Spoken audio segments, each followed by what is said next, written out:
Ladies and gentlemen, welcome to the Monday Q&A call on the speakerfocus.com platform. I am Kevin T. Robertson, CEO. We are here on behalf of the entire team at Speaker Focus to answer any and all questions pertaining to growing your speaker brand. You don't have to be stuck. You don't have to sit in pain. You don't have to be confused. There is no such thing as a stupid question on our platform. We are here to help you get over those hurdles and take your speaker marketing to a whole nother level. I want to give a big shout out while we are still waiting for the room to fill up. I see Charlene, I see Rafa, I see your hands up already. I'll get right to you. I need to send a very special shout out and some special prayers to Ed Babcock. He is the president of Toastmasters out of New Hampshire. And Ed is going through triple bypass surgery today. He sent a message still giving us an update on his progress about his speaker goals, yet he was prepping himself for triple bypass surgery. Now, if you can't be inspired, not that I'm trying to, but if you can't get inspired by getting off your ass and still doing the work despite whatever you're going through in your life, you need to have your head examined, because there are people on this platform who are going through it and they are still able to turn in support tickets and move their speaker business forward. And they all come back, even when they get into the marketplace, and they're still having success because they want to know how to roll with the punches and go with the flow of this forever changing landscape of the professional speaking industry and this river of money that is flowing. Now, that being said, let's get right into it. Charlene. Hi, Katia. How are you? Hey, Charlene Giselle. I'm doing great. Looking at the activity that you've had with your booking, your engagements lately, and your LinkedIn videos have been on fire lately. I say it looks like you're doing pretty good too. I've been pretty good too. Yeah, thank you. That's why I've been quiet. I'm sorry, but it's so nice to log back in. I've actually been missing those calls, so I'm really glad to be here today. Listen, there's a lot of students on our platform that are achieving greater heights, and they are out there in the marketplace working. And we don't mind it when you miss the Q&A, when you're out there building your speaker business. You're doing what we taught you how to do. So how have you been? Get me up to speed with your question or comment. Yeah, sure. Well, I'll make a comment first and then I'll go straight in for a question. So last week I won Guest Speaker of the Year. So that was a pretty cool award to win. Look at you. Congratulations. Guest Speaker of the Year. Wow. That's what's up. And what professional are you at liberty to say what professional organization? Yeah, it was so touching because it was from the law student at the Women Law Society. I've been doing the workshop for the past 5 months, and I love them so much. So I was so touched. Yeah, it was really going straight to my heart. Yeah, and as it should. Isn't it nice that, we're not really looking for accolades and awards in this industry, but you get them all the time. When I first started in this business, I never imagined getting all the awards or accomplishing or the gifts that people give you when you're on the road, or the acknowledgments that they give you. But it happens in this industry when you just put the work in and the work is quality. People appreciate it. So congratulations again. What's your question? Oh, I appreciate that. So look, maybe this is a bit of a weird question. I hope you don't mind. I did try to find the answer in the course, but I couldn't. So I thought I'd pop right in.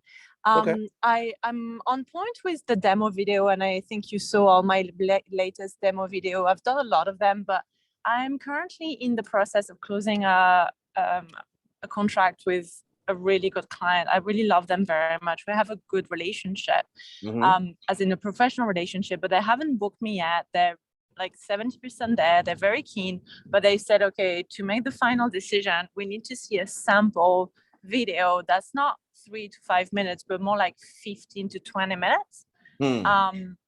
Considering my keynotes are actually 50 to 60 minutes, that's a very big chunk. And they said, this is really pretty important to us. We need to have board approval, and we want to see, how you can speak for 20 minutes, and we want to sample.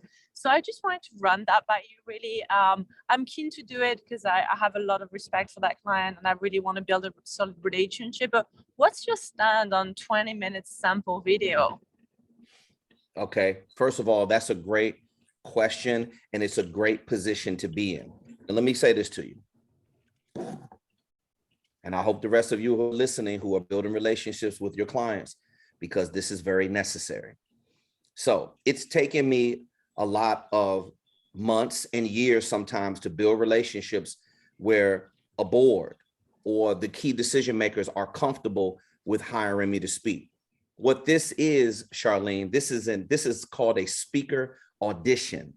They want you to audition to get the gig. Now, your point of contact is blown away by you, just like I am. Your content lately has just been on a whole nother level. I mean, you listen, you took what we taught you and you just are, you're just on fire, redefining the definition of what a woman empowerment speaker in your niche should be doing and how it should be done.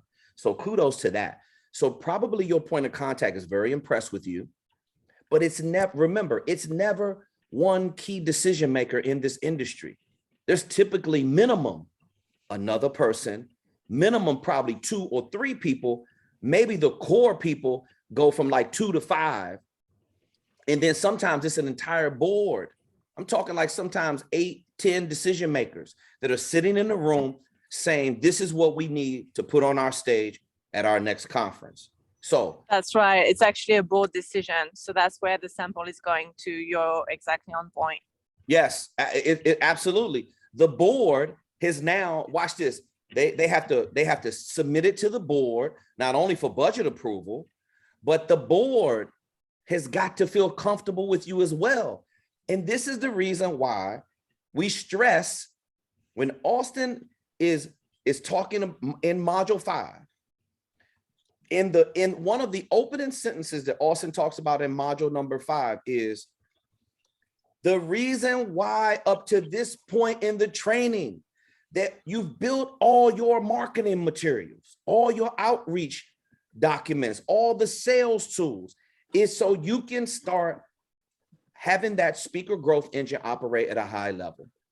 So since we're on the same page here with our assessment in real time of what's happening to you, I would do a 20-minute video. Remember, they want you to audition. Now, watch this. Maybe they have, or maybe they don't have a couple other speakers in mind. But here's how you blow the competition out the water. They do. They already told me they do have 2 other speakers in mind. Yes. They do. So since they do, watch this. Don't even worry about what the other speakers are offering. You should feel confident with your signature programs and your brand.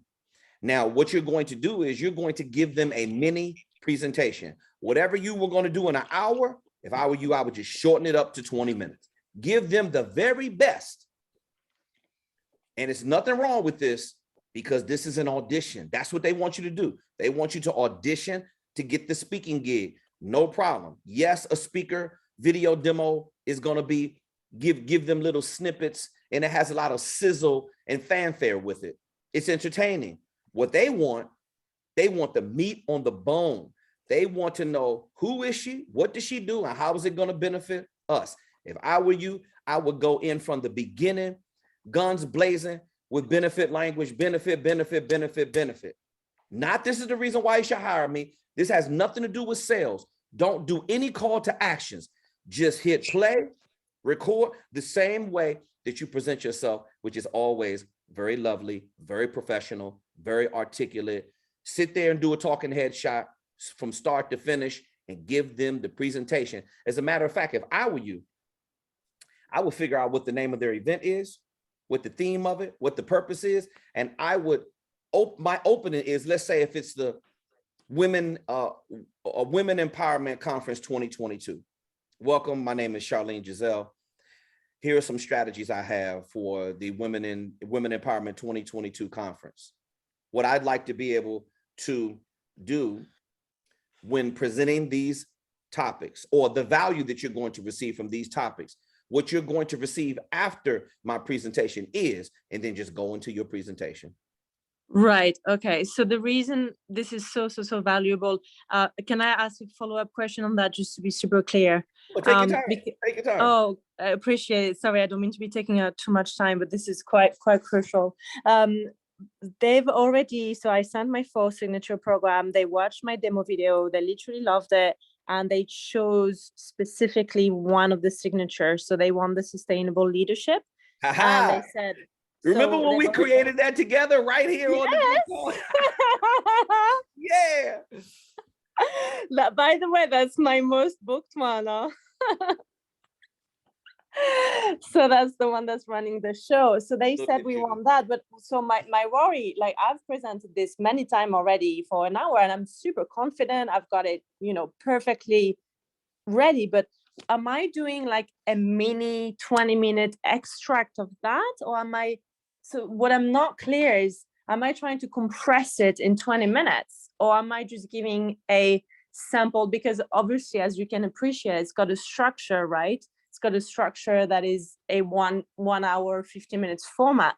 So yes. How do I fit that into 20 minutes? Okay. Without destroying its sort of heart and soul? I'm really struggling with that. It's okay. So the reason why you're struggling with it is because speakers, we are always loquacious. We want to say a lot. So less is more. Watch this. Don't struggle with, don't think like the speaker that has already gotten the engagement and you have an hour. You don't have an hour. Not only do you do not have an hour, there are, remember this, everybody on this platform, please hear me loud and clear. These meeting planners have got to have their number one choice, and they've got to have backup plans for speakers. When they're dealing with budget, sometimes speakers do not fit into their budget. When they're talking about calendar coordination, sometimes the speaker is not available. When they're talking about what are they going to do? Do I need to fly the speaker here? Is it going to be virtual? All of these variables is going to have you either in consideration for this presentation or not. So always know that they are looking at somebody else. Don't worry about that. The fact of the matter is that Charlene has a client engaged. She's done her part up to this point to get that booking and hold their attention. Now, they have already said that they are interested in sustainable-based leadership. So Charlene, what's getting you confused right now is I want you to, you're overthinking it. Don't think about an hour. Forget about that right now. You need to be focused in on taking your presentation and trimming it down and giving the most valuable pieces of that presentation in 20 minutes. You may only have time to present 3 or 4 bullets. If I were you, I would take the most valuable points starting from, watch this, take the most valuable point in every quarter of your hour keynote presentation. What's the most valuable point in sustainable-based leadership for quarter number 1, for quarter number 2? When I say quarters, I'm talking about 15 minutes. What's the most valuable thing you want to talk about for 15 minutes? And then do that. And then give the supporting bullets under that. Transition into bullet number 2. Do the same thing for 15 minutes and so on and so forth. And now watch this. Instead of you presenting for an hour, you're going to do 20 minutes. So that's going to be, instead of presenting 4 quarters of 15 minutes, you're going to present 4 quarters of 5 minutes. Am I making sense? Absolutely. And yeah, that totally makes sense. And Katie, one of my USP, and the reason they say they love my keynote is because they heard that my keynotes are very experiential based. So in all of my keynote, I give 3 to 7 minutes of experience, hands-on live coaching. Yes. Now, they specifically said the reason I'm in the runner-up to be chosen is because they love that. How do you think it's smart of me to actually give them an experience in those 15 minutes? Yes, because guess what? Yeah. Number 1, they already said they loved it. Number 2, you're very good at that. This is one of the things that I love about your presentation style. That's how you're able to create separation from the competition, and you have a very strong market differentiation. Listen, I talk to 25, 35 speakers every single day. I do nothing but look at speaker videos, analyze other speakers, analyze content on my downtime, even on the weekends when I'm doing research. prior to my schedule opening up and after. I am totally consumed by content and speakers. I have never seen a speaker like you in your space who does what you do the way you do it. That's because you understand who you are. So you should give them what they wanted. Remember, when you're doing an assessment with clients, all you have to do is respond to what they said they needed. And they love your presentation style. They love the fact that you're telling a story. So what I would do if I were you is if it's going to take you 2 to 3 minutes to tell your story and draw from your experience, maybe you could just shrink that down to like 1 minute and 30 seconds and then give the supporting bullets behind what you do. You need to do exactly what you're doing, exactly what they already love. You just need to make it shorter. If you do anything else, you are reinventing the wheel, and that is not how you're going to be presented in your best light. Am I making sense? Totally. That's awesome. That's really great. I have another booking question. That's a very short one. Yes, ma'am. I'm all ears. So I've actually got a booking in. They paid the fees. They're very happy. They just said, we have the date. It's confirmed. I have the audience. And they said they just want to have that's a separate client. They said, oh, can we just have a dress rehearsal in case we need to make any branded tweaks before the booked date. Okay. And obviously they're not paying for that. They just want to make sure they're super happy because the client is quite demanding and very particular. How do you feel about that? They've all paid up for the event, but they're not going to pay for the dress rehearsal, so to speak. So has that ever happened to you? What's your thoughts? Yes, that all falls under the category of doing soft PR prior to the event, any type of press or media, any type of interviews prior to the event, any type of, listen, before the event, I'm more than willing to accommodate the meeting planner within reason. And they've already paid the fee up front. Let me ask you this. Are your fees starting to increase? What you're in the France area, correct? Yes. In France. So are you doing these, is this starting to loosen up where you're doing any of these events going to be live, or are all of these virtual? It's a virtual event. Virtual event. Okay. So and they paid 1,500 for 50 minutes. 1,500 for 15 minutes. Okay. All right. So you haven't been able to get them up in your area up to 5K USD so far. Is that correct? That's correct. Or in francs. Okay. All right. That's fine. Is your currency is in France, francs? No, it's in pounds. Pounds. Okay. It's pounds. Okay. All right. So the bottom line is you're still getting the booking and you're learning after every one of these bookings, and you still are keeping the money moving and they are paying. So what you need to do is look at it like this. Remember, you are still early in the game of building a powerful speaker brand that is flowing. The bottom line is you have activity. I'd rather have low paying activity and you learning how to improve, negotiate, learn how to present to the meeting planner, overcome all these obstacles than no activity at all. Because see, no activity is not teaching you anything, but the activity you have is exactly what we were talking about on the Q&A last week. Activity equals productivity. If you're not active, you're not getting any bookings. So all of the activity prior to the event, when I raise my hand and I accept the fee, I am willing to do a needs assessment. Sometimes that requires me to get on the phone 2 or 3 separate times for 15 minutes or a half an hour to talk to this particular board member. Sometimes we could do it all at one time. Sometimes they want you to do an audition, send a video. I told everybody the story before. One of my biggest clients, one of my most successful ventures I did was with the NFL, Heinz Field and Pittsburgh Steelers, a PSSI stadium. So I had to do a tele-seminar for 3 or 4 people that were the key decision makers. And that is how I got that engagement. I basically shut it down. First of all, I was like, oh, you want me to perform? And there's some other people. I got some competition. You're looking at some other people. I'm going to tell you the reason why you need to hire me. See, that's how you need to look at it. Don't get offended. Say, oh, I got another opportunity to present my brand in front of key decision makers who want to hire me to speak. All you have to do is go in there and be Charlene Giselle. And you're going to get the booking just like, because you've been doing everything we ask you to do, and you're in the marketplace and you're doing it right. You are reaching out to people. You are learning how to negotiate. Now, listen, you're going to get your bigger paydays, especially when you come to the States. When you start marketing yourself in the United States, they're going to be on you like white on rice. Guarantee you're going to be getting $5,000 to $10,000 every time you speak. It's because of the niche that you're in.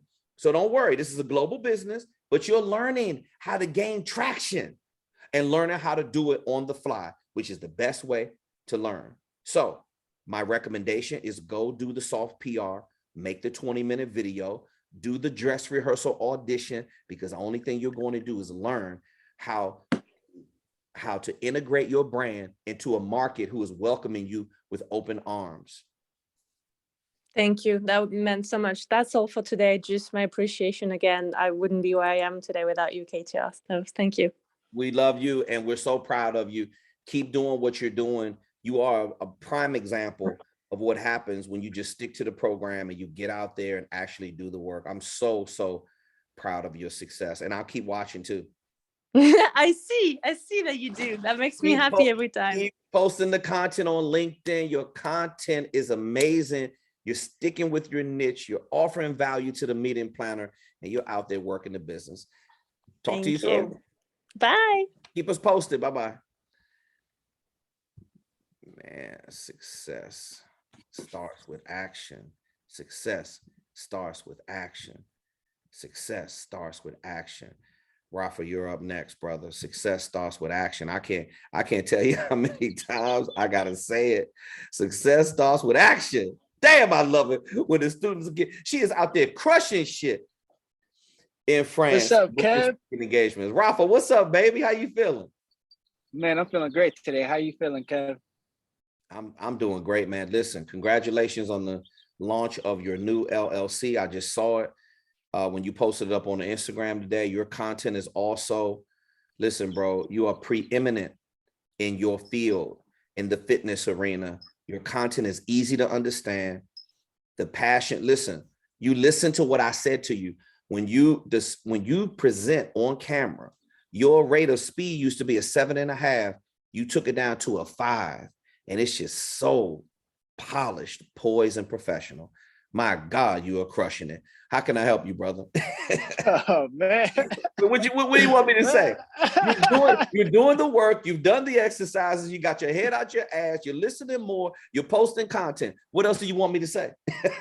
Yeah, man. I'm telling you, KTR, thank you so much for those words, bro. I wanted to hop in here and just really share a little bit more of my journey and my progress. I'm not used to being in groups like this and sharing my success, but to be honest, hearing other people's successes for the first time really encouraged me and inspired me. And I feel like I want to pay it forward and just share with you my progress so far, if that's cool. Yeah, hey, man, by all means. We love it when you share progress. That's what we're here for, bro. Take your time. Yeah. We don't have to rush. We want to hear it. We want to learn, Rafa.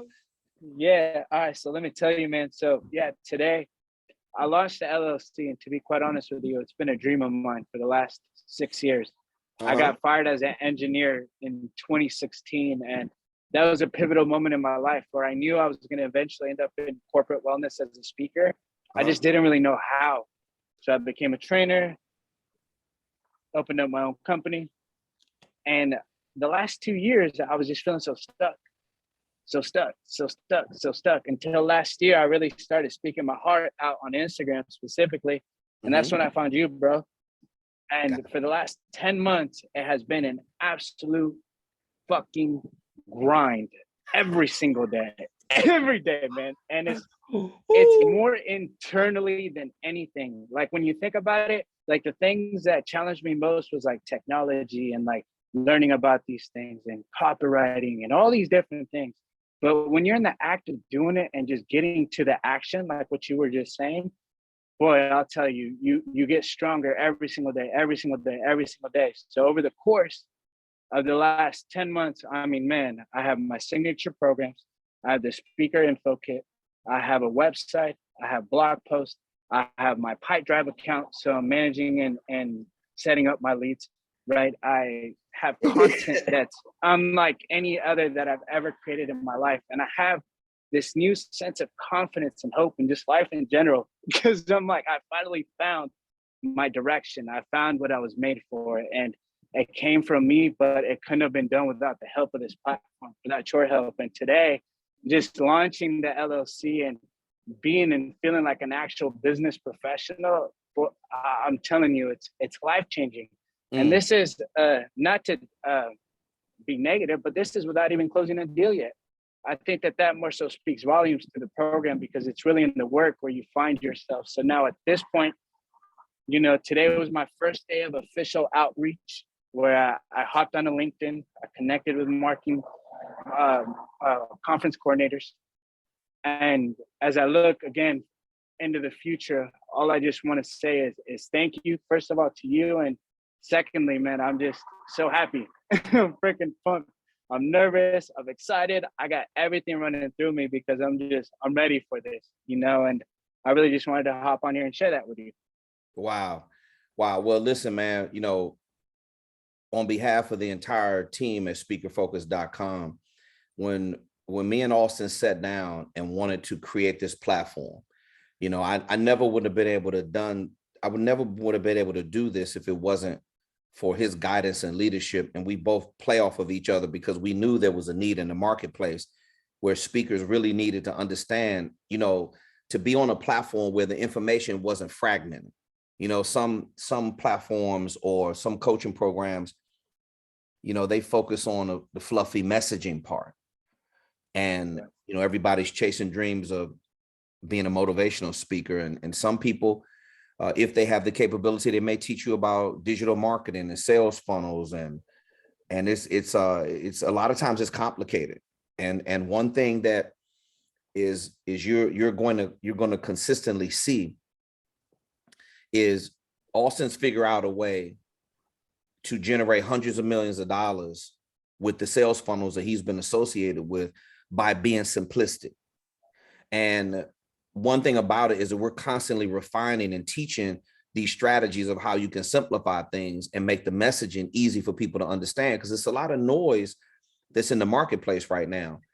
But the fact of the matter is that before you start doing outreach and before you start testing the verbiage and start negotiating the languaging, you know, communication is negotiation. That's the first point. Before you negotiate money, you've got to negotiate communication first. And a lot of speakers fail because they have the wrong marketing language. So, you know, Rafa, you're another example of what happens on this platform, that when you are going through struggles, and we all have been going through struggles, and it's a proud moment, because when you're going through a lot and then life changes, you have, in addition to your family, you got some internal struggles you were dealing with, but you've overcome it all. And you got to the point now where you're ready to start doing outreach. And that's where we want to get everybody. We want to get your brand into the marketplace, and we want to start collecting data, and you want to start tweaking your outreach until it starts getting your calendar full of the prospects, to give you more up at bats to start converting those prospects into revenue. And that's what this platform was built for. So we are definitely excited that you've got your business off the ground. You officially launched, you're set up as an LLC, and that you have the website done, you're dropping content. It's the same thing I told Charlene. Look at the formula. Exactly the compliments that I pay to Charlene, and she's crushing shit in France, are the exact compliments I'm paying to you. You built the right messaging. You got all your sales tools together. You got your speaker video demo right. You got your speaker info kit. You got your website launch. All your sales tools now are substantiating and justifying your value as a high fee speaker. Now you have leverage.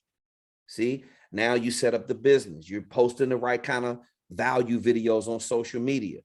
You got into module 5 and you're doing the activity that Auston showed you how to do. You're setting up the sales funnel. You got all your automation in place. Now you're utilizing the free organic strategies through LinkedIn. Now we got to see how that's going to work. Collect data, rinse and repeat, report back, keep letting us know how you're doing. Did you have anything else that you wanted to share before I get to Lisa's question? Yeah, one thing I will ask you a question, and thank you for those words again, Kevin, both to you and Austin. Like I said, if anyone out there is looking for a program to really find yourself above anything, this is the place to be. So thank you again. And I'll tell you this much, as I look forward, I wanted to ask you a question that just came into my mind, because you're right. It's time to step into the market. It's time to start collecting data, and it's time to really get out there. And one thing as I look forward that I find myself struggling with is I would probably categorize it best as self-image. And this is what I mean. As I see myself going into these conversations, I have only been operating in terms of sales from a space of kind of employee to client, because I was trained at Best Buy, I was trained at Equinox, I was trained under corporate sales. And now that I'm going out as an LLC in a business on my own, this business to business mindset and no longer employee to client mindset in terms of sales. And I know we've covered sales as service and to being in there delivering value. And also to you just mentioned that my branding and my tools and those things are justifying my leveraged value. But is there anything else that you can give me in terms of how to see myself in this arena so that I can really feel like a business to business versus more of like an employee to business? Does that make sense? Yeah, it does. It does. And this is where you've got to get good at sales funnel management from contact, excuse me, sales funnel management from contact to close, or actually managing the sales cycle. There's some information and a great download inside of module number 2 to manage the sales cycle from prospecting to doing a needs assessment, to getting them the needs assessment, asking the right kind of qualifying questions, and then making sure that after the qualifying call or the discovery call or the strategy call, if you want to call it that, you're going to set up the follow-up time. Ms. Johnson, what will be a good time to follow up with you on the calendar? Would Tuesday at 2 p.m. work for you, or would Friday the 22nd at 5 p.m. work for you Pacific? Whatever it is. Now, obviously, when you send them over the follow-up in your CRM, you should have it set up where you fire off, you hit one button after you fill in the characteristics of the call, you hit one button and it's going to send out your speaker. It's going to send out the link to the website. It's going to send out the link to all your social media. And it's going to send them over the follow-up email, which is going to be real simple. That's going to answer any and every other question that they have about your speaker, professional speaking deliverables. Now on the follow-up call, that's when you're going to close them. Excuse me. An employee mindset doesn't really understand. They understand sales of I have to sell to get my company money so I can keep my job. But selling is not convincing. Selling is managing the sales cycle successfully, and then get as many people on the follow-up call as you possibly can. Because if you did it the right way, number one, you're going to answer any and every question that they have. You're going to give them confidence about why they should be doing business with you. And they saw so much value that on the follow-up call, you're going to say, okay, Ms. Johnson, give me your thoughts about the speaker video demo and the website and the speaker info kit. Because you're going to let them know, hey, it's important before our follow-up call that you look at all those things, because that's literally going to answer every question that you may have. Then once they understand what you're all about, they're going to do exactly what the client did with Charlene. She showed them 4 signature programs, and the reason why we want you to create 4 is because they're going to pick which one that they want for that conference. So, excuse me, on the follow-up call, they're going to say to you, yes, Rafa, we did look at your offerings. It's not, we already have all the speakers for our upcoming conference, but we do want to hold on to your information. We clearly see the value, or you could put a push pin on the calendar to follow up with them in another 6 months. You also now have them in your sales funnel, and you're going to let retargeting and managing your list. You should be sending out weekly emails to your list and managing your list successfully and properly, sending them out things that have value. Now, so when they're ready to make a purchasing decision, they stay top of mind, and they're thinking about you. Most speakers don't even connect with the client on a regular basis. They don't even have an outreach. They don't have retargeting. This is why they're not in contention for the speaking engagements. Rafa, you lean on this strategy for about 3 to 6 months to a year. And all the clients you talked to 6 months ago, a year ago, when those bookings become available, they're going to be thinking, oh yeah, we're gonna call Coach Rafa because he's been sending us all these leadership videos. Because they're going to start following your social media, and the kind of content that you put out has extreme value in it. Damn, every time I click on one of Rafa's videos, he's always dropping something about leadership. He's always sharing something about fitness. He's always telling us how to be mentally and spiritually and physically alert. And we just love Rafa. We love the way it feels. Bro, I deal with people that I've talked to 6 months ago, a year ago, 2 years ago. I talk to them every week. Every single week, somebody who wasn't ready to make a decision in the past sees our retargeting all the time. And now they're ready to do business. A meeting planner. Hey, Kevin, I talked to a meeting planner the other day. Hey, Kevin, I saw you speak in DC about 7 years ago. I've been following you. 7 years ago? Yeah, hey, Kevin, we got a conference coming up. We got you in mind for. When's a good time to talk about that? Boom, send them a calendar link. And when they get on the calendar, you know that they're serious about moving forward. It's a game, bro. And you're learning how to play the game. Yeah. You just got to keep moving forward. So the mindset that you have right now, you don't appear to look like an employee to me. Yeah. Employees don't drop videos. Watch this. Your fellow students are chiming in. Lisa Allman Baldwin left a really nice comment. She said she looks at your videos, your IG videos are fire. Bro, everybody's watching. I told you this was gonna. Did I not tell you that this was gonna happen? Yeah. You did. You are developing into the speaker that you wanted to be. All you did was just listen to us. When you were hard-headed on the days when you didn't want to listen, when you were speaking too fast, I told you to speak slow. Bro, it's all coming together now. Bro, let me tell you something. Whatever right looks like, that's what you're doing. Yeah, appreciate Does that make sense? And thank you I feel like I'm walking away today with a far greater understanding of the structure as a whole in terms of everything from the sales cycle, the importance of managing the sales cycle, the importance of retargeting, of staying top of mind, how content plays into play or comes into play with that. Yes. And also too, how when you're really there for service and doing it the right way, in my opinion, you get someone 7 years down the road who remembers you, shoot them a calendar link. And that's how it happens. It's over time by staying consistent with the things that you're telling us to do. And learning how to play and stay in the game. So I needed that, and I needed to hear the fact that you're right. I put an LLC on it today. So no, I am no longer an employee. I'm moving forward. Yes. So I appreciate you. You're taking another step. You're very welcome. If you don't have another question or comment, I'm going to move on to Lisa and then Jonathan. Jonathan says he's at a Starbucks, so he really can't. I don't know if he can get online, but he did have a question. Jonathan, if you're still online, I will get to your question as soon as I wrap up with Lisa. All right, Rafa. All right, man. That's it for today, Kev. Appreciate you, bro. All right, kiss the baby for me, man. I'll talk to you soon. Yes, sir. Talk soon. Okay, boss. Peace. All right.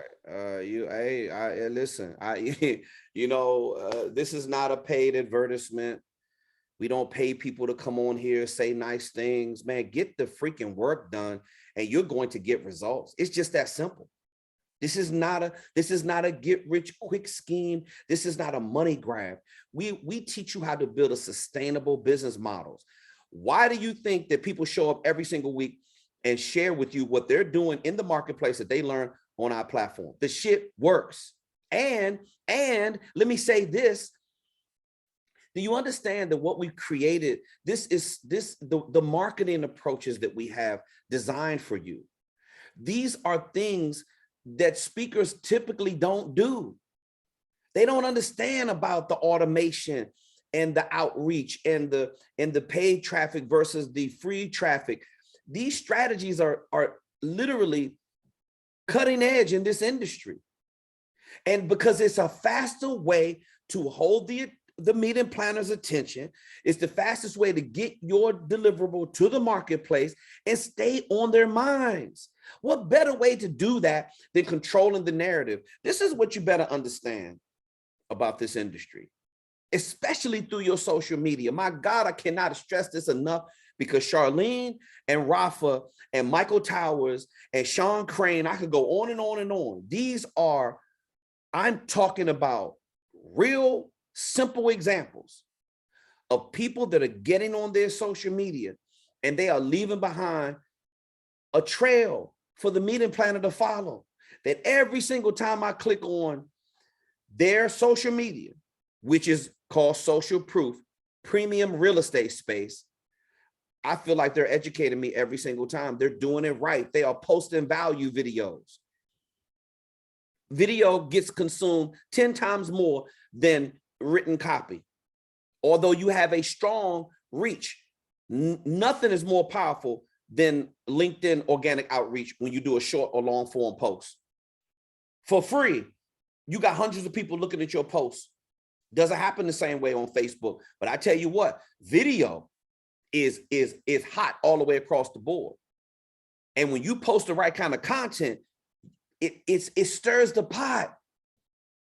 What it does is you got a nice pot of gumbo and you make it taste real good when you do all these different kind of videos. Why do you think you see me sometimes with a baseball cap on and some branded gear? Sometimes you see me wear my KTR gear. Sometimes you see me wear my Speaker Focus gear. Sometimes you see me with a cap on, with a dress hat on, a regular baseball cap. Sometimes I don't go with the hat on at all. I'm giving you all different kinds of looks. I am testing new content all the time. And what's backing it is the value that I have in the videos that I'm dropping. And that's what you should be doing too. You literally can control the narrative about what you want the meeting planner to discover, know, and understand about your brand. And if you aren't dropping videos and posting content to let them know about your signature programs or who you are as a speaker, you are literally wasting real estate space. I don't know how many ways to say it, because Rafa, I told you, it should be a picture of him in the dictionary next to determination and doing it the right way. And he still doesn't have it all the way figured out, but guess what he does? Keep going back to the modules. KTR, here's what I'm struggling with. Austin, can you answer this question? Boom, boom, boom. Support tickets getting answered. If you're not submitting support tickets, that means you aren't doing the work. You should feel embarrassed. Embarrassed with yourself because you aren't putting forth the effort. That's why we're here to help. You got to give credit where credit is due. I'm not kissing nobody's ass. I'm not holding your hand, singing Kumbaya around the fireplace. Every last one of you were told that prior to you joining this platform. But what I also told you is that we will give you the support. And you're going to keep sending in support tickets until you get it right. What you think is one hit it or quit it? Nobody does that. I have to work on stuff every single day myself. Who do you think you are? Lisa Almond Baldwin, talk to me. Hey, Kev. Who do they think they are? Who do they think they're dealing with, Lisa? Who do they think they're dealing with? They're messing with the wrong team. You're gonna learn today. You're gonna learn today. You're gonna bet some act right today. What's your question or comment, Lisa?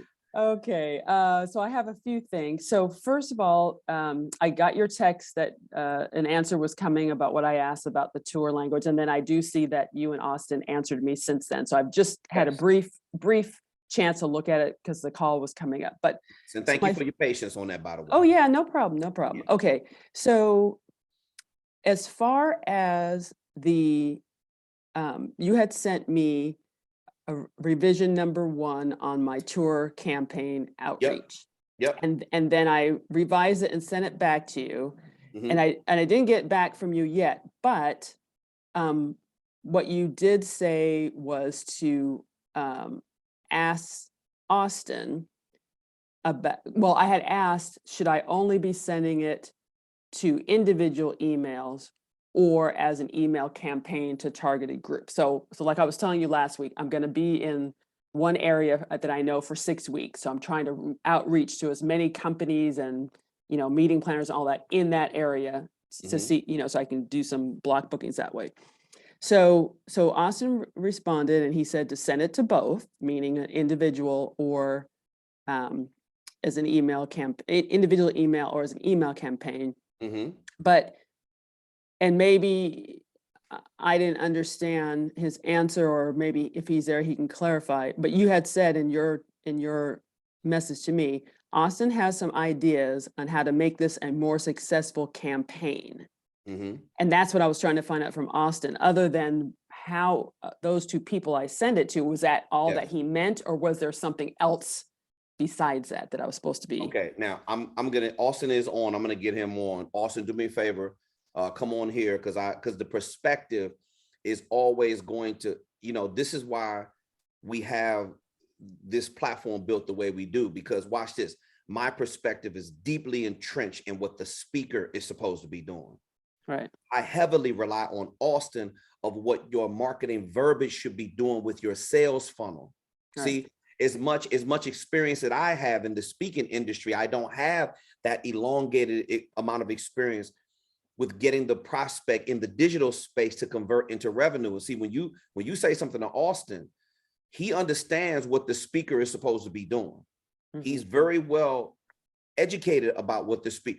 But let me tell you, the reason why you want to be able to submit your support tickets to him, because he's going to break everything down to his most simplistic format. So what he did was he took my version and your version and created a better version. So I'm going to let him address what your perspective needs to be, why you should be sending out this verbiage, and when you do your outreach. Okay, I think we're still on 2 different pages though, because there were 2 different emails on 2 different things. So that's why I just want to clarify. Okay, well, Okay. He's going to come on and address both of them. Okay. and give you the mindset. Okay. Yeah, so the 2 different emails, one was, my feedback on, Kevin's revised copy for your email outreach. So that one, I sent a response to, just simplified the copy down as a new version to test and see how it goes. And then the other email. Okay, wait. Before you get to that one, Yeah. Austin, can I ask you a question? Okay, so I did see that one, and so what I see that you wrote here is, I would test Kevin's outreach, but I also created a version for you to test. So what I understand that to mean is that start with the one that he gave me, and like you guys have told me before, send it to, up to 100, 30 to 100 ones, and track the metrics on that. And then depending on how that works, then test the one that you said also. Yeah, I just basically took his version and created a new one to put out in the market. But I would do it in that order. Yeah, start with Kevin's. Okay. Do it for 100 outreaches and then switch to the other one.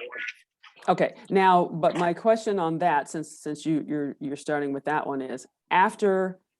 So this is what it says. I'm just reading it so everybody else knows what it says. It'll help them. Okay. Hello, so-and-so. I saw you are Anne, and then what specific type of event planner, and I wanted to reach out. I'm Lisa, and I help event planners to repair employee engagement during COVID. Do you need any help with this? ?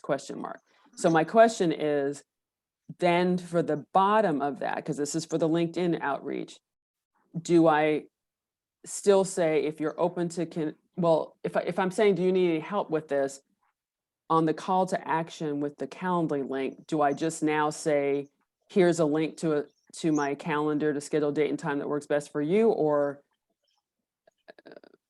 No, I would just leave it out. Just keep it simple and wait for a reply, and then you can send the link after. Okay, so don't have that call to action then in that. So I'm just simply asking them, do you need help with this? And and just wait for them to answer. Right. Okay. All right. Hold. Make a note here until they respond. Okay, all right.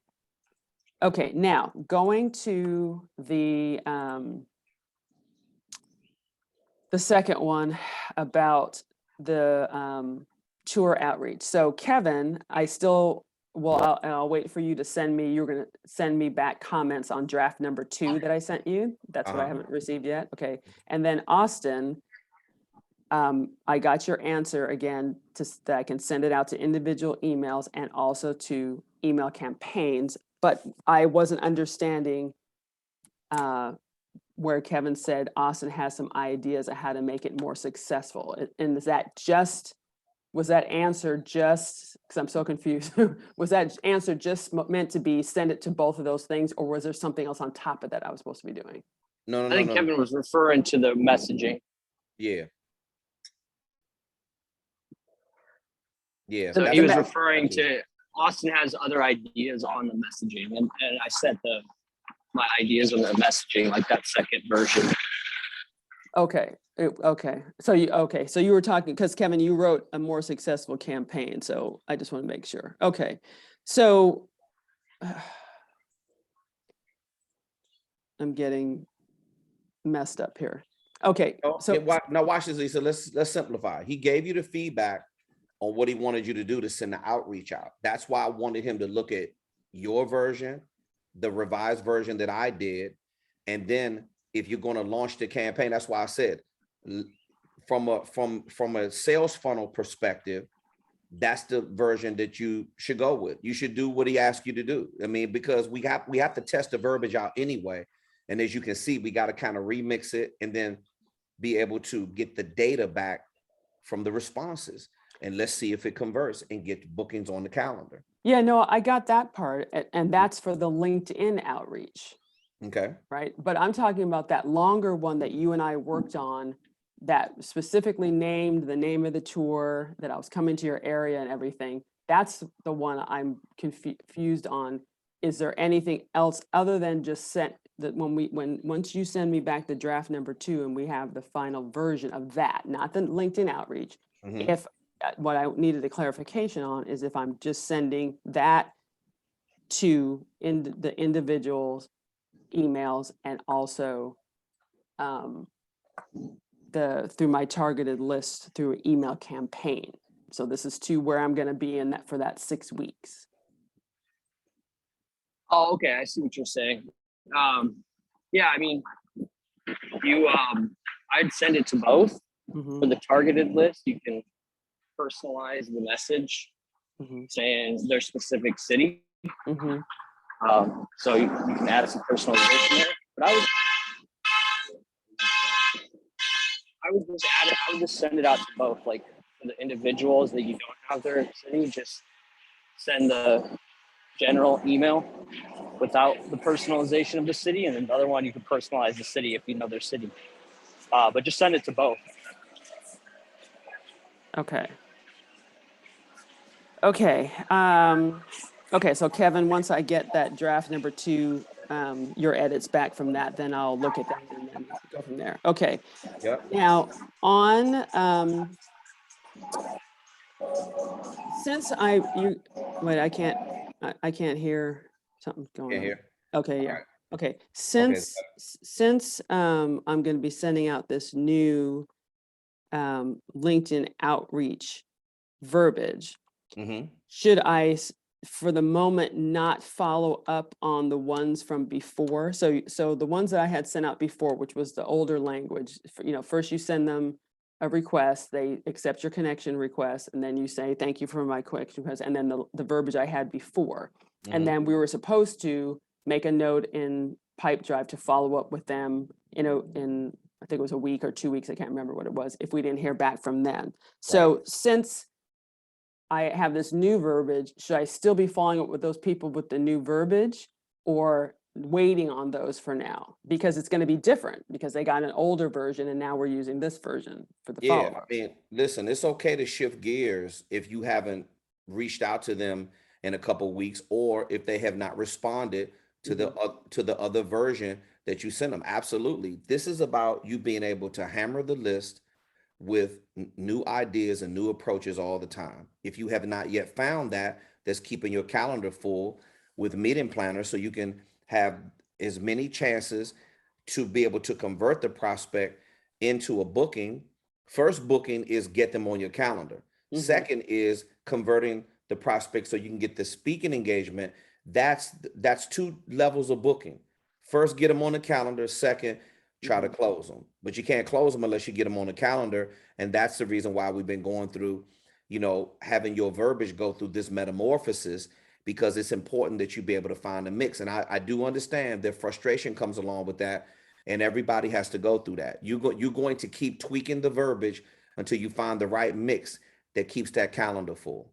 Yeah, I don't mind that at all. I'm like Yeah. like you just told Rafa, it's making me get better at things every time I try something. I just didn't know if then that verbiage should only be going out to new people I haven't reached out to yet, and leave the ones that hadn't responded from before yet, as far as following up with them. Yeah, no, keep them on the list. You have a list that you have to manage. And as Austin teaches us in module 5, your list is an asset. And Right. every time you get somebody who connects with you and you add their name into your database, or they opt in on your calendar, now they are in your sales funnel, and it's your responsibility to manage that list. And sometimes you send email. Listen, it happens to me and Austin even to this day. Sometimes we'll try different verbiage. I'm thinking I got this great story I want to share, and a long form copy goes out and it doesn't result in the bookings that we typically like to see on our calendar. Maybe it only results in 3 to 10 instead of 30 to 60, right? Right. So we can't get discouraged. What I have to take a look, or I may drop a video and it doesn't result in a lot of bookings. But guess what I do? I make a new video next week. Right. And I make another video. And then we're managing our list 3 times a week. Right. So it's, you watch this. This is something I learned from Gary Vaynerchuk. Gary V. Gary V manages his relationship with his followers through all these different levels of social media: TikTok, LinkedIn, Instagram, Facebook, YouTube, and so on. So what he's doing is he's repurposing content in hopes that he catches you at the right time in the right mood, where you're going to, in other words, he's sharing the same content, but he's framing it in a different way to catch you on a different platform. And that's really what you're learning how to do. And there's not one way. What we're doing, again, we're giving you a baseline. We're giving you the support where you can keep coming back saying, okay, watch this. It's working. It's working. It's working. It's working. Now, in Charlene's case, the verbiage that she has in her niche, she's an attorney. So she is dealing with people in the HR field, and they're loving what she's doing because not a lot of women know how to move in that space. And that's the reason why her verbiage is working. Her outreach is working. And I only tweaked 1 or 2 emails that she sent to me. 1 or 2. And whatever that verbiage is, she put that verbiage into the marketplace. And for her, it's working. Okay. So we all have different backgrounds. We all have different niches that we're in. And watch this, the more noise that's in your niche, the more cluttered it is, the more difficult it is to get your messaging through to those meeting planners. Okay. So you just got to keep trying until the verbiage clicks and you say, hey, I got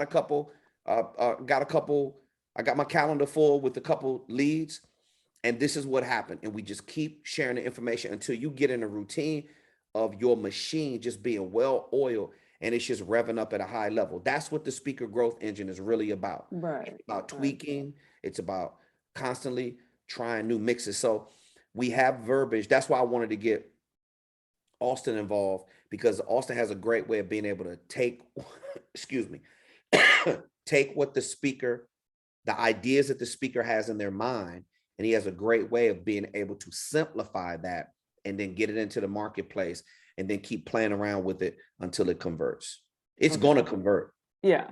Okay. So, but when I still and maybe I'm just not, I understand everything you just said there, but maybe I'm not very clear on my question. So let's just say you were the recipient of one of my older versions, okay? And this is what it said before. Hello, Kevin, thank you for accepting my connection request. I offer leadership strategies that help my clients not just survive, but thrive through change and uncertainty. Okay, so now it's the follow-up time because they haven't responded in whatever it was, a week or 2 weeks.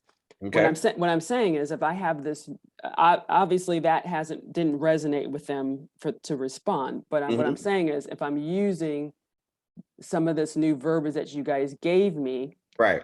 How is it going to look to you that now I'm sending you a totally different message? Where before, what I told you is I offer leadership strategies that help you thrive, and now I'm saying, I'm looking at the one you told me.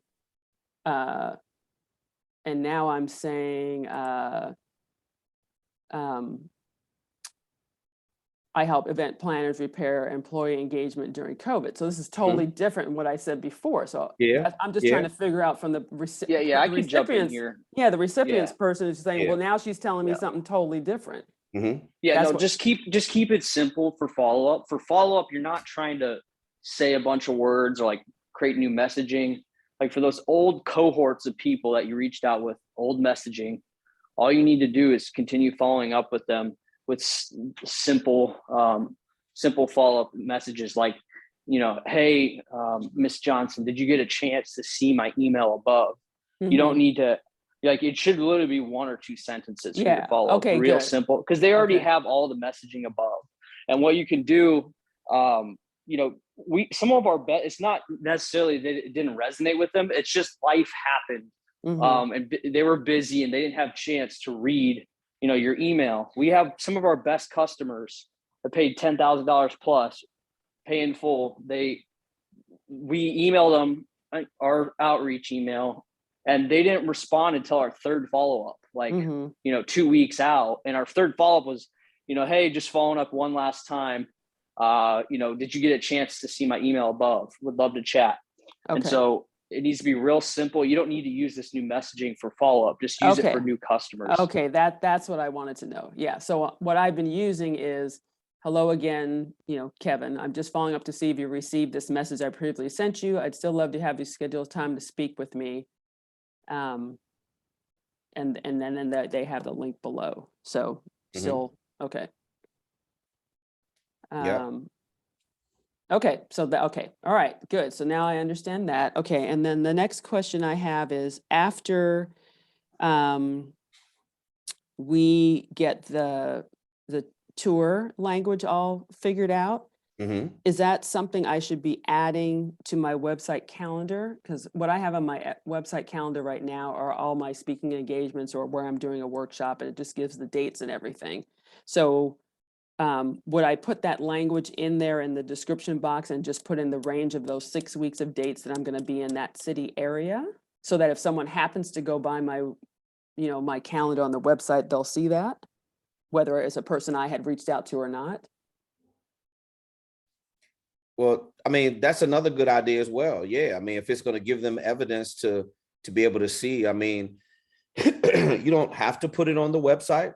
You can just communicate that to them when they're saying, well, Lisa, when are you going to be in the area? Right. But I mean, for someone, so it's there. So if someone just happens to go, to go to my website, somebody I don't even know that's gone there. It's not necessarily someone I've reached out to, and they can see, because like I said, that it shows on there now all the places that I'm speaking. So I'm wondering. I mean, that's like that's a personal preference. I mean, if you feel like you want to leave it up there to be able to show evidence of that, I don't see how that's going to hurt anything. Okay. All right. And then the last thing is, I had an idea. So I've gotten much more comfortable, I will say, pat myself on the back, of doing videos twice a week. Okay. And I've been getting a lot of people commenting on them and everything. So my question was, and when I do my videos, just to give you a little background, when I load them on YouTube, I put a little bit of, I call it a script, just below in the description box there. It doesn't repeat everything that I said in the video, just a little caption. And then that's often what I use when I promote it on Facebook. But I had an idea if I should turn some of my video scripts into email campaigns and vice versa, because it seems like that's an extra way to have more content going out. Do you know what I mean? Yeah. So I'm sending email campaigns once a week Okay. to my lists from Active Campaign, and I'm posting videos twice a week on Facebook, Twitter, Instagram, YouTube. All right. Let me get Austin in here to address that as far as, because we want your outreach to get ramped up, and we don't want you sending a bunch of noise to the meeting planner. We want to try to get the calendar full right now. So that may be a great strategy for your social media, but maybe not right now for your to send to your list. Austin, what do you think? Yeah, I think depending on the platform you post it on, like you don't want to post a long form copy piece like that on Instagram or something more visual. I'd probably like Facebook. I think it would work well, or LinkedIn. It could work well. We've only taken like the high performers and put them in posted them on our social media. We haven't done that before, but I think that could be a good strategy to get more inbound calls booked. Definitely. Yeah. Just make sure you like tweak the language and it fits the context of the platform. And, because with email, you can kind of personalize their first name and use different language than you would with social media. So yeah, I think that's a great idea. Okay. All right. Cause yeah, I have tweaked it, slightly, taken out, like there's a call to action in the email campaign. So I took that out for the social media because you told me not to use that for that. Right. And I, it doesn't say hello, so-and-so, like it's personalized in the email campaign on the when I repost it to LinkedIn. But as far as taking the video scripts, does that work in the reverse also? Change if it was some, let's say I offered 5 tips to manage stress in a video. That is something that I can use and turn that into an email campaign, correct? And just fluff it around, fluff some more around it, so it's a little more context. Yeah, definitely. Yeah, you can turn video like the example Kevin mentioned. You can remix, content for different platforms. Like Gary Vee, he starts with longer form video and then breaks up longer form video into smaller chunks. Like he puts it on his blog. Like he'll have a whole written piece derived from the longer video, and he'll have little 15-second long clips derived from the longer video. So you can use your YouTube videos or your video content, break that up into email campaigns and shorter clips. Definitely. Okay, great. Okay, thank you both. And Lisa, one last thing. Did you have any other questions or comments before I say this last thing? No, just thank you. Okay, all right, no problem. Well, you're very welcome. We're always here for you. Remember that you are an excellent writer, and your number one skill in this business is not speaking, it's copywriting. And you should be taking every opportunity. In other words, don't feel hesitant because of what we say. I want you to let the words flow free. This is how you're going to learn how people are consuming your content, and you want to be able to show them different sides of you. And you have the ability to communicate that through written format. You should be really leaning on I'm telling you right now, LinkedIn is an underused asset, and you should be dropping videos and value videos, or either long form posts, or turning your long form posts into articles. Yeah, on LinkedIn. I have been. Keep doing that. Just keep doing that, because listen, you're going through the repetitions and you're learning. Learning takes time. But the bottom line is you have the value through your words. They come out beautifully and it has the value. When people are reading it, this is what you need to be asking yourself. Are they going to waste my time? Am I self-promoting, or am I all about delivering value? Of when they read one of my posts, are they going to walk away with some strong takeaways? Right. Okay. That's all I want to do. Just keep doing what you're doing. Okay. All right. Thank you. All right. So I did see Kenneth Morton is next. Rico, I'm not sure if you still are on. If you had a question, I think I just saw a support ticket go in with the question. So please forgive the delay and thank you for your patience. Kenneth Morton, talk to me. Hey, KTR, how you doing? Hello, everybody. I'm doing great, boss. How you feeling Good. today? Oh, I'm doing well, doing well. So here's my question, KTR. Yes, sir. Man, I'm learning so much, and you're forcing me in a good way to rethink a lot of either what I thought I knew and introducing me to things that I did not know. So I definitely appreciate that. Here's my question for you. I don't know that I had a strategy, and I've been on LinkedIn a lot longer than Facebook. I probably only maybe 4 or 5 years, maybe 5 years on Facebook, longer on LinkedIn. I did not necessarily have a strategy, and I have a lot of connections on LinkedIn, and I'm going through a process now of literally and figuratively cleaning house. There's some people, and I'm not one that believes that everyone I'm connected to is a friend. I'm not going down that path. But what I know is ahead in this program, I know that I'm going to need the capacity to reach out to people. And I have a lot of useless connections out there that aren't doing anything for me, nothing derogatory towards them. So my question is, would you recognize, and so both Facebook and LinkedIn are just in my name only, nothing special about being a speaker or a writer or anything like that. Would you recommend that I kind of start over under a different name, or just do the task of going through and detaching myself from some of the many people? Man, half of them I've never met, probably never will. Now I know there's some value there, and I'm not trying to throw everybody out with the kitchen sink, but all the connections I have, I would guarantee you 95 to 99% of them won't do anything to help me drive revenue for what I'm trying to do here. Wow. Okay. So number one, again, this is the reason why we love it when you show up, because that's a great question. Now, let me give you some insight that most speakers don't really want to talk about, or the speaker coach doesn't really want to talk about, because they're so busy trying to get you to see them in such a great light. I took a long break off of my social media for about 1.5 years prior to meeting Auston. And I'm going to tell you the reason why I did it. Because I had all this great content. I was this great speaker. I had all these great credentials. But I didn't know how to monetize it when it came to the digital aspect. Right.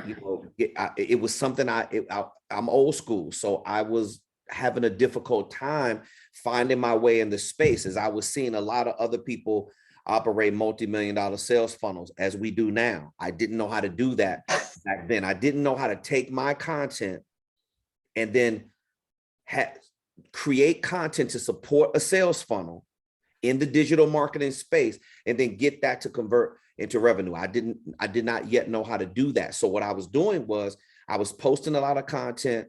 I tried stuff like, posting, people will be like, hey, KTR, when are you speaking in my area? Well, I would post an event in their area. And I did like the first 4 or 5, this was back when Facebook had a large organic outreach before they changed the algorithm. I remember my friends were telling me, oh man, I would do an event. I would throw a party and throw an advertisement up on Facebook. I would create an event on Facebook and I would have 400 people show up. I would have 200 people show up. Man, I sold out. I made money. Well, it started to become more difficult and more difficult to put your content in front of a specific target audience. And when they start changing the algorithm, it messed everybody up. They were not putting your post for a flyer that you created for free in front of the audience that you wanted to get it in front of, because they want you to pay for that attention. So let me get back to giving you my personal intake on why I stopped posting content all the way across the board. No YouTube videos, no Facebook, no Instagram, no nothing prior to me meeting Auston. And here's what started to happen. I got it on my personal page, Kenneth. I got up to 5,000 people on my personal page. Not one of them were supporting anything. Exactly. Strangers Watch this. I'm sitting here clicking on the like button on all of their stuff, supporting it, liking it, but they weren't clicking on. And it seemed like the more positive I was being, the less likes I was getting. Yeah. So you know what I did? You know why? Because I didn't understand how to post content that would support my sales funnel because I didn't have a sales funnel. So this is what I did. Back then I had a team of interns. I had a big staff back then. And me and my interns just went through my social media one day and we just started chopping heads. If I didn't know you, I don't give a damn if we had if I didn't do business with you, if I didn't know you, if I didn't understand exactly what you did and you weren't really supportive of me, I took my list from 5,000 all the way down to about 150 people. Okay. I deleted everybody. I didn't start a new page. I just took my personal page. I took it all the way down to 100. Even my personal page to this day barely has 500 people on there. But I know every one of those 500 people, or they are part of our coaching program, and they sent me a friend request. As a matter of fact, I just activated the friend request button because when me and Austin were utilizing a Facebook strategy, and our students wanted to reach out to me, or I wanted to reach out to a prospect and have them be friends with me on my personal page, it's cool. But I really don't care about my personal page. I have a business page, a public figure page with around 100,000 followers.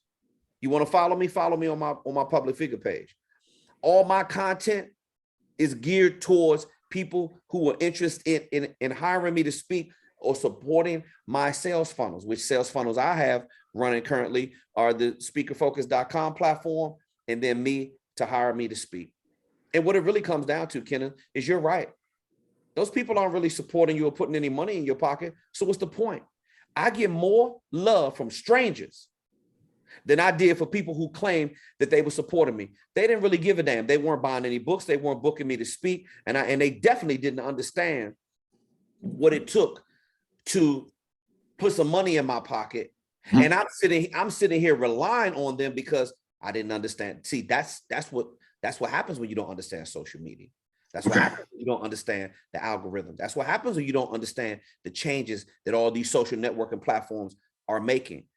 And they keep making these changes because they want you to pay for the attention. Me and Austin, we pay YouTube and Google ads to get that attention for people to opt in. We spend money on that. And we're good at it. That's why we run a multi-million-dollar sales funnel. But Kenneth, let me tell you something. KTR prior to meeting Auston Troyer was broke down like the majority of people that I see right now, not knowing how to post content. So you got the right kind of mindset, bro. If I was you, I would get rid of all of them. Yeah, I'm about to clean house. Clean house, because they ain't spending no money with you anyway. And then you should create a public figure page for your speaking.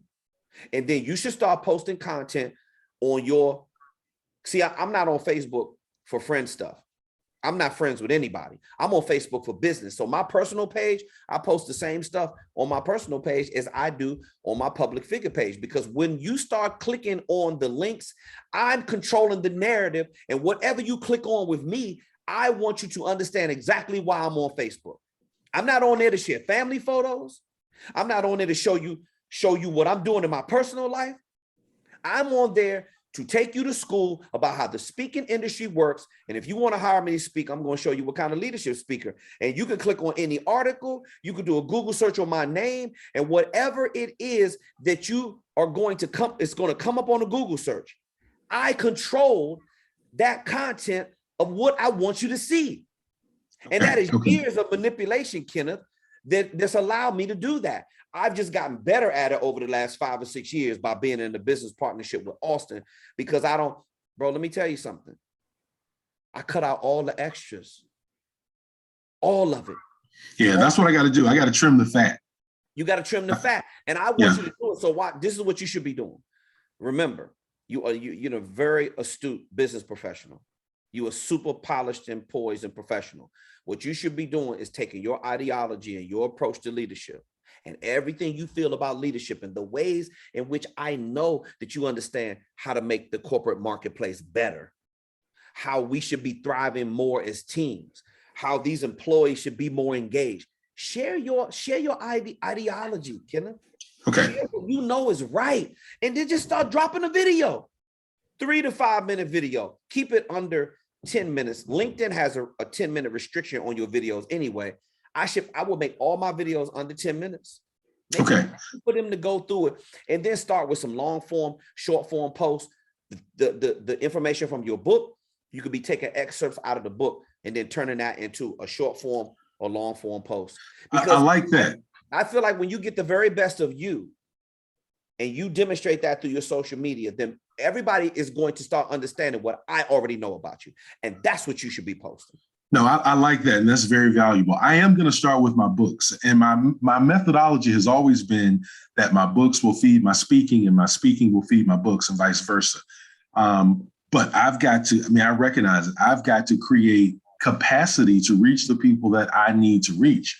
Because, the whole mindset of revenue generating activity, Kevin, and I'll say this publicly, and you may laugh, but it's the truth. I've got over 21,000 contacts on LinkedIn, and they haven't bought me a dime. Most of them, a few of them have bought a book or so here or there, but I've got to trim the fat to make sure that I have the capacity to reach the people that eventually, I'm not ready yet. I'm not trying to jump steps, but when that time comes, I'm ready to reach out to the people that can make a decision on whether to have me in front of their organizations. Those 21,000 that I have is probably, you're right, it's about 100 that might be worth keeping. Now watch this. I want you to hear me very carefully on LinkedIn. Don't touch your LinkedIn contact list, because those are typically people who have a professional profile set up, and you never know.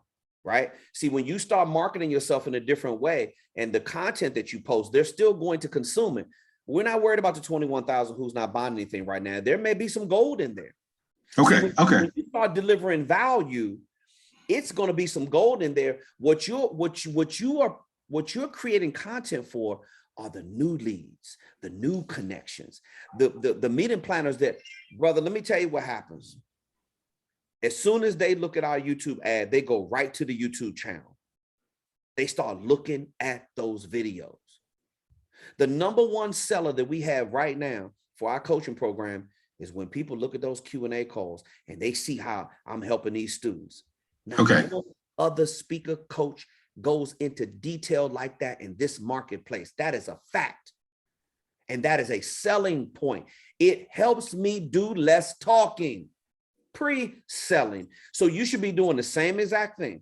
You should be dropping content that's going to get people to say, wow, when I go see Kenneth Morton, this is the kind of leadership speaker that he is. Oh, these are the kind of books. Oh, that's a great excerpt from his book. That's a great point that he's making about employee engagement. That's a great point that he's making about being a more conscious leader. See, that's what you want to be able to share with people. Now, the only reason why I took my personal Facebook page down to almost nothing, and I got rid of almost 5,000 contacts. It took me about 2 months to clean out that list, but I didn't want to delete my page and start all over. That's probably what I should have did, but I just systematically went through and unfriended a whole bunch of people. Sure. I got tired of seeing their content, but I'm telling you that's what you should be doing when it comes to social media management. There are so many people that simply don't understand why they have to post content. Now, watch this, Kenneth. Unless you have another question or comment, I want to leave you with this. The why you should be posting content through your social media outlets. Remember, I refer to them as social proof. I don't call it social media. I call it social proof, because you can control the narrative that guarantee you, when somebody starts doing their due diligence about you and your professional speaking business, they are going to click on every single link that is available. And every time they click on something, all I want them to come back and say is, wow, I learned something. Wow, he over delivers. Wow, his videos add value. Wow, that was really professional. Damn, I learned something. Okay. That's all it should do. And you can control that, Kenneth, every single day. So when they do start doing some digging, People are nosy, man. They just want to start clicking on everything. So when they start clicking, what are they going to find out? And that's what I want you to be thinking about. Got it. That makes a lot of sense. Look, and this is the last thing I'm going to say. I got some family members just about to get dropped off. If they want me, they know how to call me. Oh, I did that too. Yeah, they're about to get dropped. It's nothing wrong with that, bro. Listen, Kenneth, if you aren't uplifting me, if you are not supporting me, if you are not opting into my sales fund, I don't even care that you exist. Understand your assignment, brother. And it ain't about likes. Nope. It ain't about everybody you want the right people following you. And watch this. It's not about everybody purchasing from you today. Social proof is about building relationships and connectivity. And they're going to, when they start clicking on all that social proof and they start connecting, they're going to remember what you did for them and how you made them feel and the information that you shared with them. And that's why this is so important. Got it. Thank you, KTR. Very welcome, brother. I love your drive. I love your approach. Just keep doing what you're doing. Kenneth, it's all going to start coming together for you, bro. Watch what happens over the next 2 or 3 months. Mark my words. Your whole plan that you've been sharing with me is all going to fall in the line. I already see it. Yeah. Thank you. Okay, boss. Okay. Let me, if Jonathan King is there, I'm going to answer Jonathan's question. Jonathan's been in the Starbucks waiting patiently. Oh, okay. So he said, what do you think about appearing at business mixers? I have an invitation to attend one once a month, but don't know how I should lay it all out in my marketing materials, if I should get involved. What are my thoughts? Okay. A business mixer is a networking event. Now, JK, if you're asking me, should you do the business mixer to gain some traction? Could you, if they are giving you the right stage to speak on at a business mixer, should you take that stage, get that microphone in your hand, and potentially get some business out of that? Could be. If you don't have a lot of activity going on, then you should explore doing a business mixer. What kind of business professionals are going to be at this event is the question that I would ask. Because let me tell you something. I'm not interested in going to people's happy hour. I'm not interested in going to Thirsty Thursdays. I'm not interested in going to Fat Tuesdays, Freaky Friday, all this other kind of bullshit events that everybody's going to do is exchange a business card and throw a couple back and get drunk. You aren't going to even remember me the next day. Now, if it's a professional organization where they're doing like, they got some cocktails happening, I'd rather go to an event that doesn't really have alcohol, to be honest with you. Because now I know everybody's focusing in on networking. If you're going to go to these events, you better start talking to people before they have 1 or 2 cocktails, because everybody starts feeling real comfortable. And sometimes it's cool to get people in a comfortable setting, as long as you feel that the event or the group is something that you can serve. I don't like going to, listen, I say no to all of these little invites that come to my email. These little messages I get on my Facebook, these people want me to I'm not attending shit. I have a focus. I have an agenda. I understand what my assignment is. If you are not helping me become a better person, or I don't feel like the event is something that is going to promote my speaking or my coaching, then I'm going to say no. And that's your answer. If you feel like you want to do it, especially those of you who don't have a lot of activity on your calendar, you better be getting involved in something. But if I were you, I would be hanging out at the convention center in your local area. I will be going to look at the calendar on the convention center, and you should be going and crashing those kind of parties. You want to go to a business mixer, hang out at the bar when it's a real big conference and it's a whole bunch of meeting planners. Again, join groups and associations who are your target buyers. All of you should be looking to join organizations that are surround yourself with meeting planners. You understand how they operate. Everything else you need to just get rid of it. Micro niching is what I would do if I were you. If you're in the entertainment industry, you should be hanging around meeting planners in the entertainment industry. If you want to be speaking at real big events, you need to be hanging around people that produce real big events. You need to understand where they hang out, how they talk, how they communicate, what their problems are, what they're looking for. Those are the professional organizations that I want to be associated with. Again, I'm not interested in going to all these little hood events. I've been to them before. I've been to every kind of event you can imagine. What typically happens is I get a stack of business cards of people that cannot hire me to speak, or people that are not interested in my professional service. Now, if they are, then that's where you need to be. So that answers the question. Okay, let's see if JK heard that. No cocktail. Okay, morning business event. Okay, great. Yeah, if it's in the morning, they're probably not going to be serving alcohol. Yeah, that might work. If we're doing like a brunch mixer, a breakfast mixer, if there are people in the area who are of professional organizations who could potentially hire you to speak, absolutely. Get in there and do some soft PR. That's what that's called. Soft PR.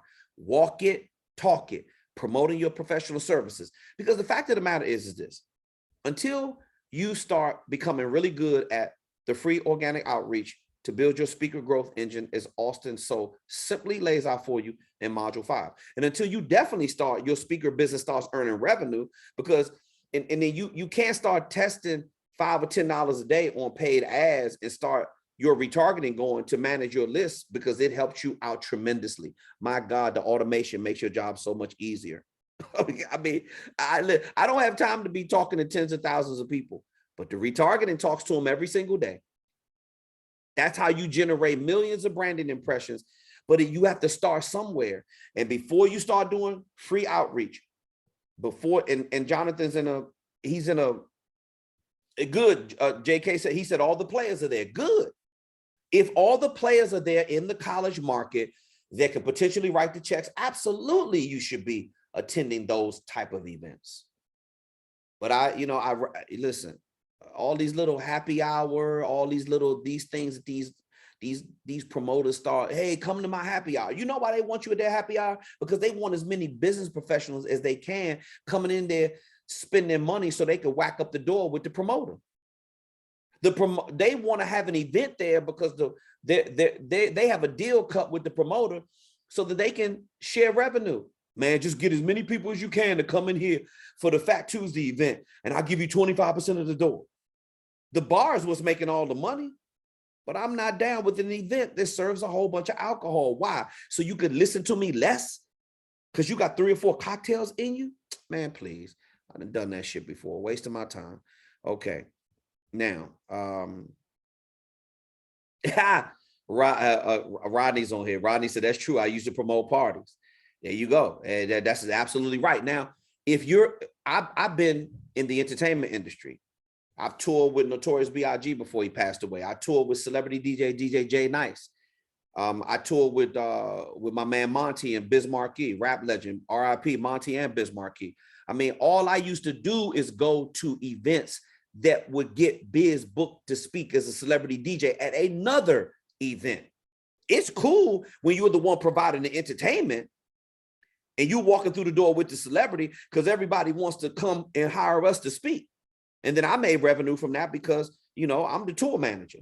I'm managing a DJ. I'm the tour manager. I get a chance to meet everybody. But speaking is different. Speaking is not entertainment.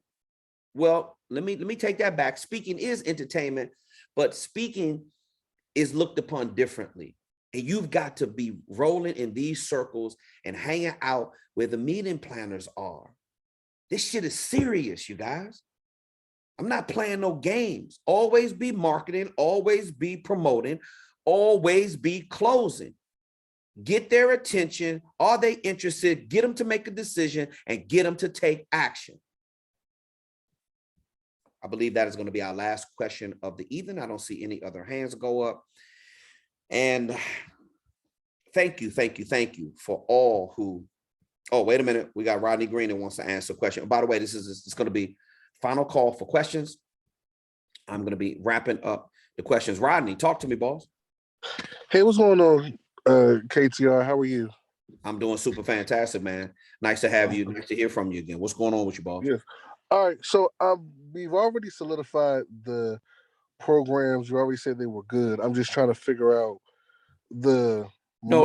I didn't tool. say that. Let me tell you that. Your signature programs weren't good. They were outstanding. Thank you. I appreciate that. They were all, thank you so much. So now I'm kind of in a place where I'm trying to figure out where to go next. I know we talked a little bit about that in the question that I sent through support. And thank you for answering so quickly, by the way.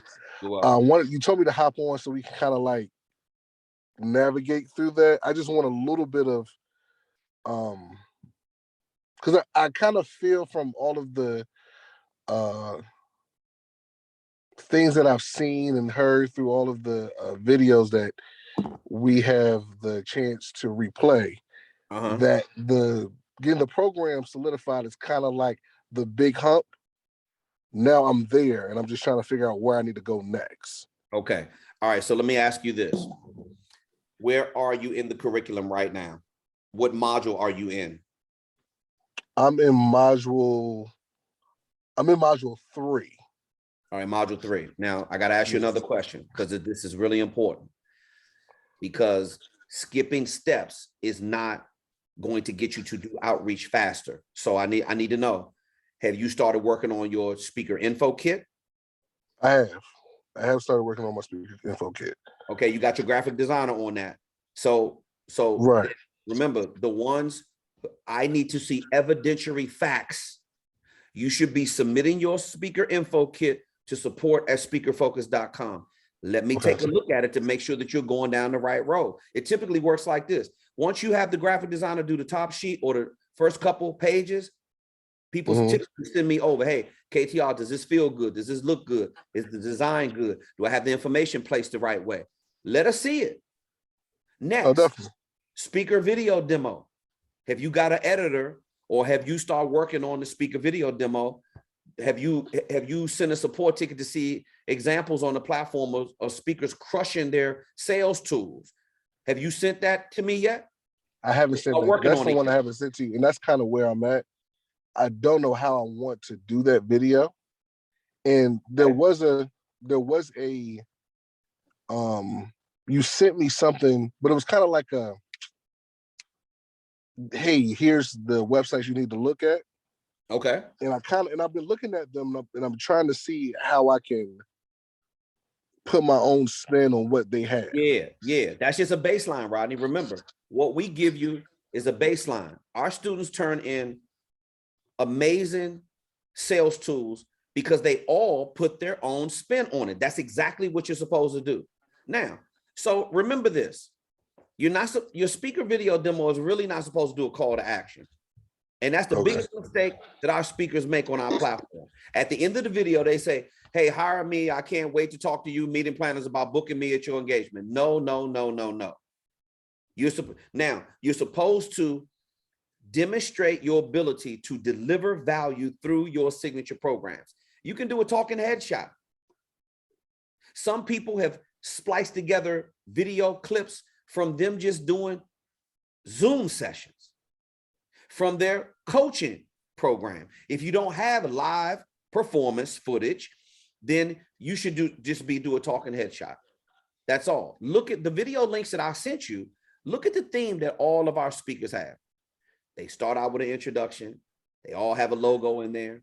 They all talk about their signature programs. They all talk about the value. Then there's some filler stuff in there. And then they wrap it up and they put the website and the contact information at the end. You should stick to the best version that you're capable of being able to deliver. Get a video editor on it. They aren't going to be able to accomplish anything unless you get them the content. And we have a list on module 2 to organize the content in all the clips that you're supposed to send them. You got to get them the content. So here's what I need you to do. I know you got your signature programs done and they've already been approved. But what I have yet to see is the speaker info kit. See that. I need to see your speaker video demo and your website. I need to understand what the strategy is for your website. Are you going to utilize our template for free in module 5 that Austin has for you in the web flow? For sure, I'm going to do that. Okay. All right, then. Because I'm on the broke side right now. Yeah, so then that's your focus. Your focus don't need to be on anything else right now. Don't even talk to me about booking those speaking engagements. Don't even talk to me about trying to do outreach right now because you aren't ready. No, for sure. I understand. But I want to get you ready. So Rodney, I know that you're like a lot of students on our platform. You had to go away for a while. You had some other stuff that you were working on, but you got your head back in the game. Now we're going to pick up right where you left off. It's my responsibility to make sure that your sales tools are right. But bro, I don't know if you've been on this Q&A since the beginning, but look what happens to Rafa when you get your sales tools done. Look what happened to Charlene crushing it over in France. She got everything done that I'm telling you right now. And I had to have the same conversation with both of them that I'm having with you right now. There's no skipping steps and there's no cutting no corners, Rodney. Yes, sir. I understand that. I do understand that. And I want you to get so what's the timeline on getting the speaker info kit done and getting the speaker video demo done and also making sure that you're going to have this website? When are you going to think that you're going to have all that content together and put your editor and your graphic designer on it so we can get this complete? I'm going to try to do everything in the next 2 to 3 weeks just to make sure everything is solidified and done in the next 2 or 3 weeks. It might be a little sooner. What does trying look like? Yoda said there's no try, there's only doing. What does your try look like? What does that look like? I'm going to send the editor the content this week. I'm going to get the graphic designer. Okay, when you talk to me, you got to talk specific because a deadline is a forcing system of accountability. If we're not making a hard deadline, that means we're taking a nice little trip through Wonderland and act like we have all day long to get it done. Right. Rodney, what's your fiance's name again? Acacia. Acacia, that's right. I just want to make sure I had it right. Rodney, don't make me call Acacia, bro. You don't got to. We ain't got to bring her into this. Don't. I'm gonna get it done. You know how organized she is, bro. Don't even make me send her an email or text or call her. Okay? Yes, we don't want that. We don't want that. Boss. Please get the work done, and we'll be here for you to make sure that every last bit of it is on point. Rodney, you really got to say this is a crucial point in the coaching program, boss. You have to get these sales tools done so you can substantiate and justify your value as a high fee speaker. You got the hardest part done, which was the messaging, but the sales tools are so important because if you don't get that done, you don't got no leverage. Yeah, man. And I want you to have leverage. Okay. I'm with you. Thank you so much again. Yes, sir, brother. I love you, man. I'm glad to see you back in the saddle. Keep me up to date what's going on and send my love to Acacia, okay? I definitely will. Will. Talk to you, man. All right. Okay. All right. Now, I believe that is going to be our last question. That was the last question. That was the last call for questions. I don't see any other hands going up. So if you have any additional questions, please submit support tickets to support@speakerfocus.com. I love it. Me and Austin love it when you show up with these kind of questions. The more specific your question is, the more specific your challenge is, the more specific the answer is going to be. And we're going to tell you exactly what you need to do to fix it. You don't have to be in the dark. These are two different perspectives. The reason why you want to get Austin involved, and listen, all you old school people, this is the last thing I'm going to say to you, and you better be listening. If you want to get your ass out of the Stone Ages, get up out of your feelings, you want to learn how to excel in this new digital era, this space that we're in when it comes to digital marketing, you better be listening to everything that Auston Troyer has to tell you because he changed my life and he'll do the same thing for you. Now, when you talk about Austin, you're talking about me. And when you're talking about me, you're talking about Austin. We're one at speakerfocus.com. And if we're one and me and Austin treat each other like family, that's what you're going to get from us as well. There's no cutting no corners and there's no skipping no steps. We're going to tell it to you like it is so this shit can get fixed. Stay focused. Be about action. You see what happens. When you take action, you're going to get the results. And you eventually are going to start earning revenue. Keep You'll focus on what it is that you need to do. Ladies and gentlemen, I am Kevin T. Robertson, CEO of SpeakerFocus.com. On behalf of the entire team of Speaker Focus and Auston Troyer, we are so happy and so proud to come to you with strategies that are helping you grow your speaker brand. I will catch you right here, same time, same place next week, so we can keep getting you results. I love you. Talk to you soon.